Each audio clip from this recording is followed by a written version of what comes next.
What is good, everyone? OG over here from Player Essence, and welcome to another PE News. Today, we have some awesome information because Pokemon Let's Go Pikachu and Let's Go Eevee have already started dominating the sales charts. Nintendo's stocks have also surged because of the announcements. We also have a rumor, or at least more information, but it's a highly trusted rumor, guys, about Fallout 76 in terms of what style of game this will be. And also, Dragon Ball Xenoverse 2. We got more information in terms of DLC on that game. More support is coming. I want to thank everyone for all of the likes. We've been doing really good. So same thing here, guys. Let's go ahead and see if we can hit 500 or more likes and 700 for a $5 eShop card. Once again, we have hit that one time, so you guys will get that card in just a bit. But yeah, let's see if we can get to 700 at least for the $5 eShop card and a 500 like goal. So with all that out of the way, let's go ahead and get right into today's news. And we are starting off with the newly announced Pokemon Let's Go Pikachu and Pokemon Let's Go Eevee news. So the big thing about this, guys, is that this game has already soared all the way up to the top sales charts. And I think that not only has it soared all the way to the top, but it's also had a ripple down effect on all the other games. However you decide that you wanted to get this game if you don't have a Switch. And I think that's having a big effect because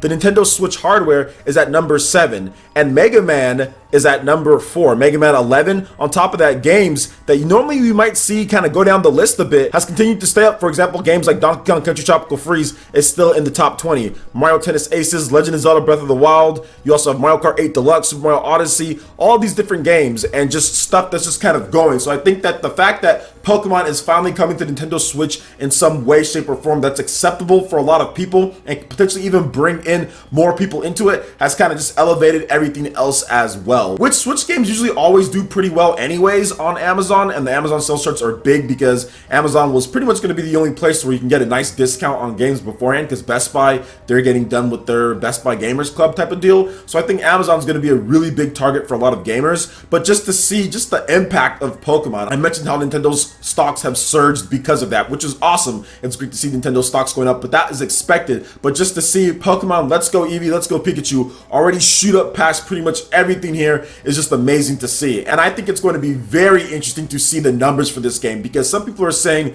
oh, well, it's too mediocre. It's like Pokemon Go. People aren't going to want to play it. And I'm looking at that like, no, that's actually not going to happen. I mean, you're seeing this here with Amazon. That's one thing. But to see if you can actually get even just a fraction of that Pokemon Go base, even if 10 to 20% of people who don't have a Switch that play Pokemon Go, or even less than that, heck, 5 to 6%, if all of those people buy a Nintendo Switch because of Pokemon Let's Go Pikachu, Let's Go Eevee, that is a success in my book because that game has been downloaded over 800 million times. So there are a lot of Pokemon Go fans out there that have never played a dedicated Pokemon game, and I think that having the battles like this and having this style of game could get them to buy a Nintendo Switch, which the Pokemon company Junichi Matsuda even said himself. That's what they're trying to do, is attract those Pokemon Go players with this, and then they're going to have their mainline hardcore Pokemon game next year. But for me, it's a win-win for all the gamers around there, and I think this game looks absolutely fantastic. I love what they're doing with the game. Graphically, it looks awesome. I like the whole Pokeball stuff. I like that you can transfer over from Pokemon Go. This might actually make me re-download Pokemon Go just so I can transfer stuff over and use it every now and then. And I have a lot more time than I usually had at this point, so I might be able to play Pokemon Go every now and then. So what do you guys think about the sales surging here, and how do you guys think it's going to overall affect the impact when it comes to hardware, especially in Japan?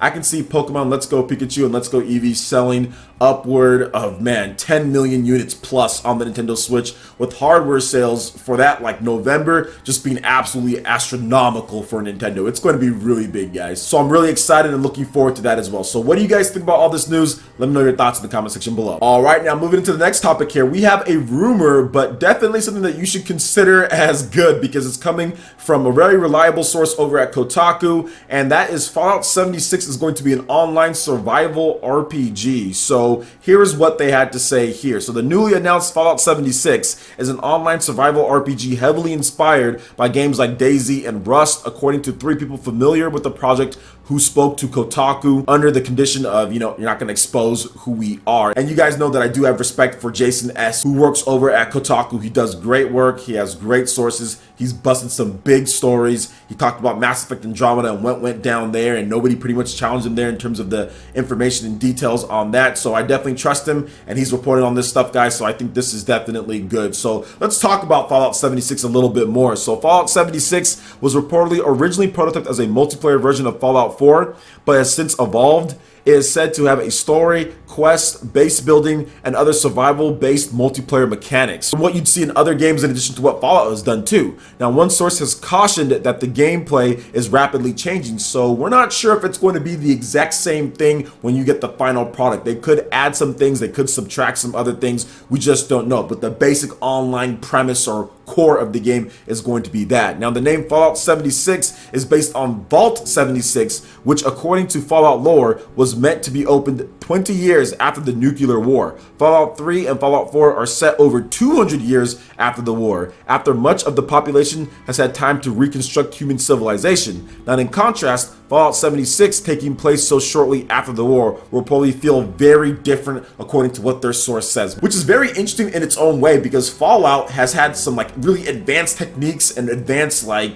I would say, technology that you would see in the future. But then again, there's also stuff that's very clearly from way in the past, like the 1950s or whatever the case is, in terms of like the music and kind of some of the other stuff. So it has a unique blend or mix of that when it comes to the tech. So it's going to be interesting to see exactly how this world plays out, what type of guns are available and everything like that. I'm guessing the whole laser guns and all the other stuff that you see in Fallout 3 and Fallout 4 aren't going to be available in Fallout 76, if this is to be believed. Now, the development of Fallout 76 is being led by Bethesda Game Studios' main office in Maryland, which is responsible for the Elder Scrolls V Skyrim and Fallout 4, as well as the company's newest branch in Austin, which was formerly known as Battlecry Studios, whose last project was the canceled online hero combat game Battlecry. Fallout 76 is in development for the PlayStation 4, Xbox One, and PC, and we will be getting more information at E3 2018 according to Bethesda. And we don't know when the release date is, but I'm guessing since Rage 2 is in 2019, I'm guessing that Fallout 76 would be a 2018 title. But we have to wait and see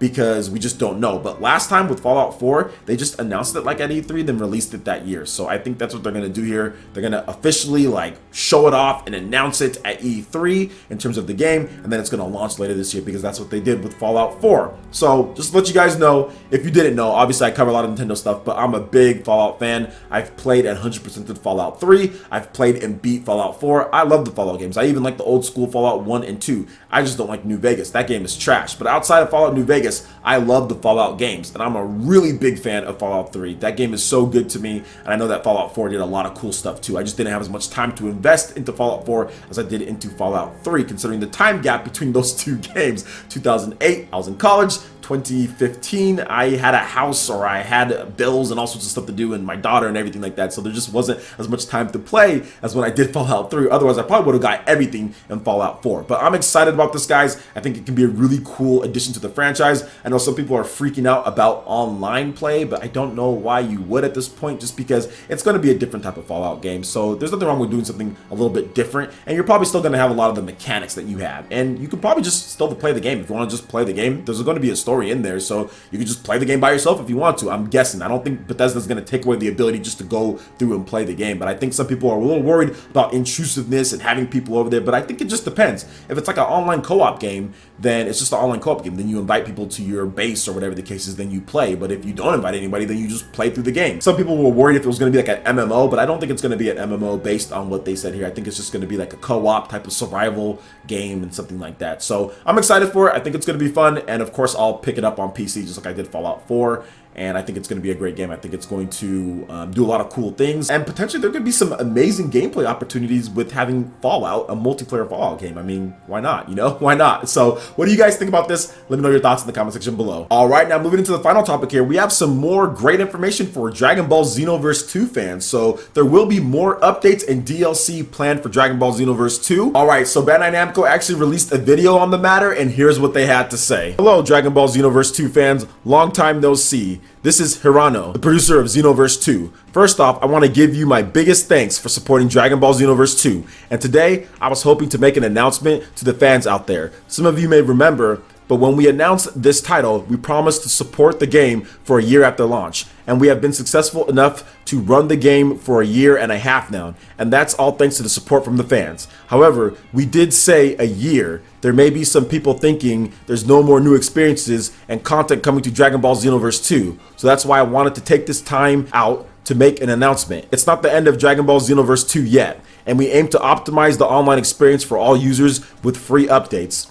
We will be addressing the network connection issues you may be encountering during battle, and we also plan to make adjustments and balance to the skills/attacks as well as the rules so that battling each other online is a more streamlined experience for everyone. Dragon Ball Xenoverse 2 still has much more to offer, so although Dragon Ball Xenoverse 2 and Dragon Ball FighterZ are very different in genre, we would like to keep expanding both worlds so that players can continue enjoying the game for a long period of time. So we hope you will continue to support and enjoy the Dragon Ball game series. So there you go, Dragon Ball Xenoverse 2 is out on pretty much every single device. The Nintendo Switch was a big help in continuing this support, selling over 500,000 copies very quickly after launch, and I'm pretty sure that it's near 1 million copies. Dragon Ball Xenoverse 2 has just been an absolute success when it comes to Nintendo Switch, and it's just been a success overall in general, especially compared to the previous Dragon Ball games that came out, like Dragon Ball, like Raging Blast, and all the other games that came out, like on Xbox 360 and stuff like that. Xenoverse 2 has blown them away in terms of content and replayability and what the fans are looking for.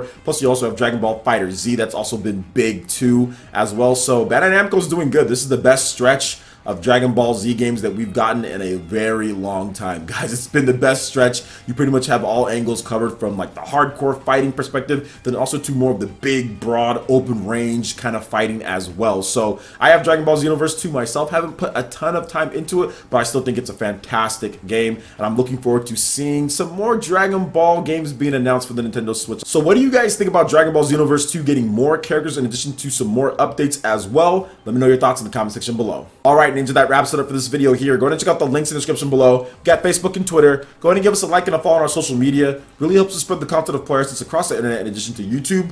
Also, make sure you check out our Patreon, Twitch, and YouTube live gaming pages and consider supporting Player Essence. When you do so, it gets you access to all sorts of cool benefits, perks, rewards, and emotes via YouTube sponsorship. So check out the link in the description below and consider supporting Player Essence right here on YouTube. Hit that like button if you did like this video. Let me know you guys want more content like this going forward in the future. And subscribe to Player Essence for this RPG, Japanese, and Nintendo gaming news.